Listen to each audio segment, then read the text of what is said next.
저는 그 성전을 재건할 필요가 있다고 말씀드리고 싶습니다. 튼튼하고 깨끗한 내 성전인데 네 성전이나 깨끗하게 해라. 네 성전이나 튼튼하게 하라. 왜 내 성전 재건이 필요하다고 하느냐? 이렇게 묻고 계실 분도 계실 것입니다. 그러나 바로 그 점이 내면의 성전 재건을 가로막고 있는 큰 산이며 그 산이 바로 자기 의라는 것입니다. 만약 나 자신이 이 산을 내면에 있다고 보았으면 이 산을 평지로 만들어야 합니다.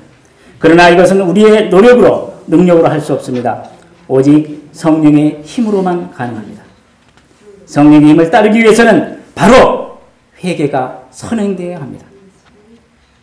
대학로는 금년에 개척 9년을 맞이했습니다.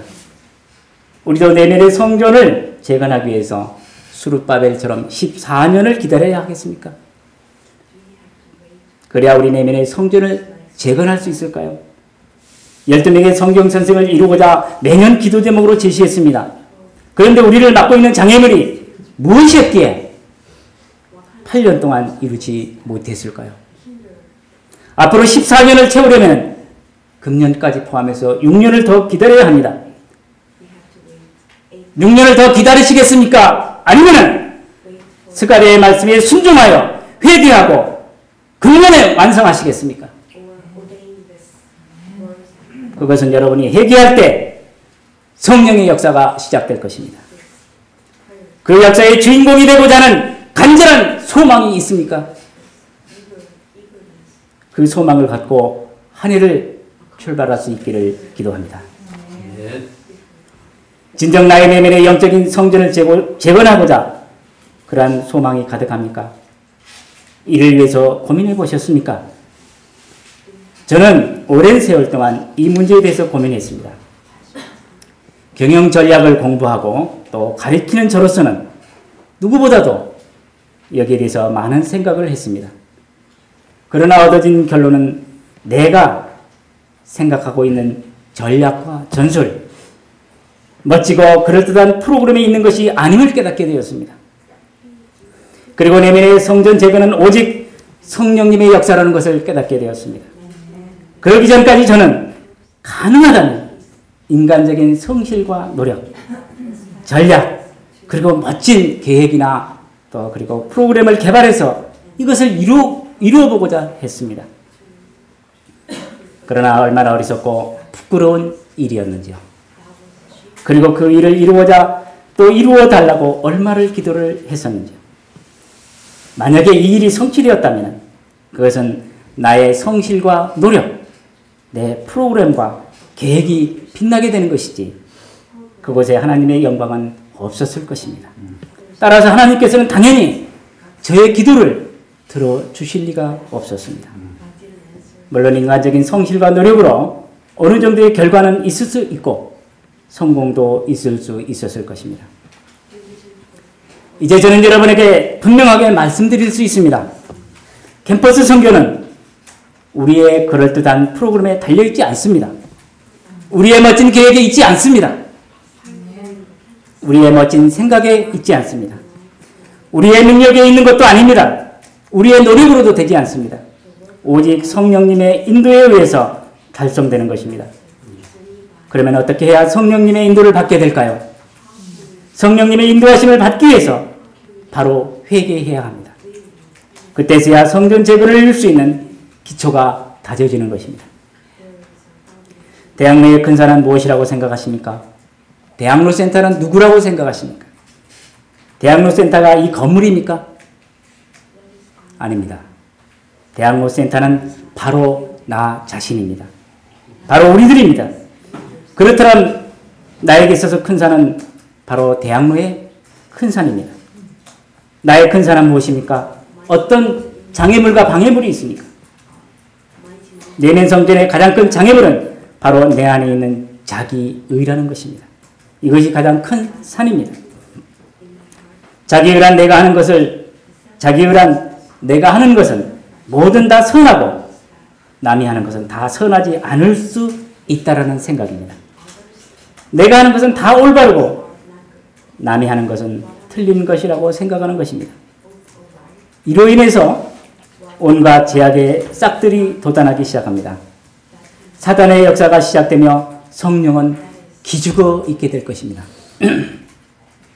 사도 바울은 갈라디아서 5장 16절에서 26절까지 제약들의 모습과 이를 극복하기 위해서 성령님의 인도함을 따르는 그러한 생활을 하도록 우리에게 권면해 주고 있습니다.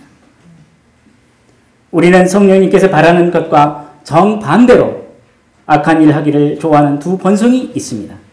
성령님께서 인도하시는 길을 따라 살며 선한 일을 하고자 하는 마음은 우리의 본성의 욕망과는 정반대가 되는 것입니다.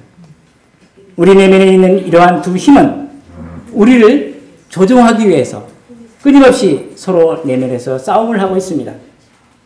우리는 이 틈에 끼어서 원하는 대로 모든 것을 할 수가 없습니다.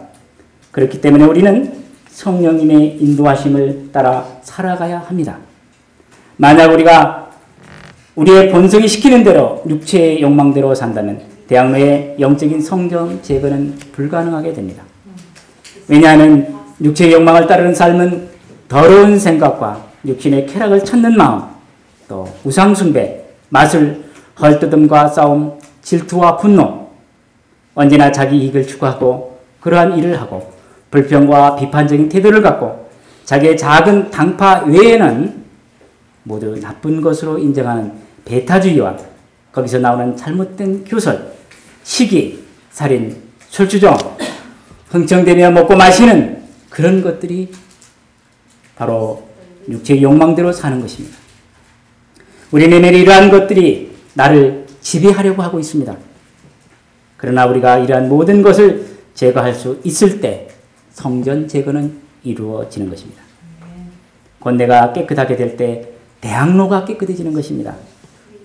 내가 내면의 성전 제거를 이룰 때 대학로의 영적인 성전 제거는 이루어지는 것입니다. 이러한 것을 제어할 수 있는 방법은 나의 힘으로는 불가능한 것입니다. 바로 성령님의 도우심만이 가능합니다. 우리가 번듯한 이런 외형적인 성전, 고압강길에서 가장 아름다운 건물에 살면서 이와 같은 육체의 본성을 지배받는 그런 삶을 산다고 한다면 외형적인 성전 그 자체는 바로 회칠한 무덤이 될 것입니다. 냄새나는 것이 될 것입니다. 내가 육체의 본성을 따르는 그러한 생활을 포기하지 않는다면 그것이 곧 성전 재건의 높은 산이 되는 것입니다. 그러나 절망할 필요가 없습니다. 7절 앞부분을 한번 다 같이 읽어봅시다. 7절 앞부분입니다. 시작. 큰 산아 내가 무엇이냐 내가 수룹바벨에서 평지가 되리라. 아무리 대학로 앞에 놓은 높은 산이라고 해도 그 산은 평지가 될 것입니다. 그 산을 평지로 만드는데 내 능력과 내 힘으로 할 때는 불가능합니다. 그러나 오직 하나님의 영으로 할 때 가능합니다. 성전 제거는 곧 성령님의 인도하는 삶에서 시작됩니다. 성령님이 인도하시는 생활을 한다면 곧 내면의 성전이 재건되면 우리의 내면은 다음과 같은 것들로 가득 채워질 것입니다. 대학로의 내면은 다음과 같은 것들로 가득 차고 넘쳐날 것입니다. 사랑과 기쁨, 평화, 인내, 친절, 선의, 온유 그리고 절제들로 가득 차고 넘치게 될 것입니다. 예수님께서는 자신의 십자가의 보혈의 피로 우리를 사셨습니다. 대학로를 사셨습니다. 우리는 이미 예수님께 속한 사람들이다. 대학로는 이미 예수님께서 사신 것입니다. 내 것이 아닙니다. 주님의 것입니다.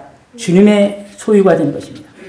따라서 십자가의 보혈의 피로 우리의 육체의 본성, 즉 악한 본성은 십자가에서 이미 죽었습니다.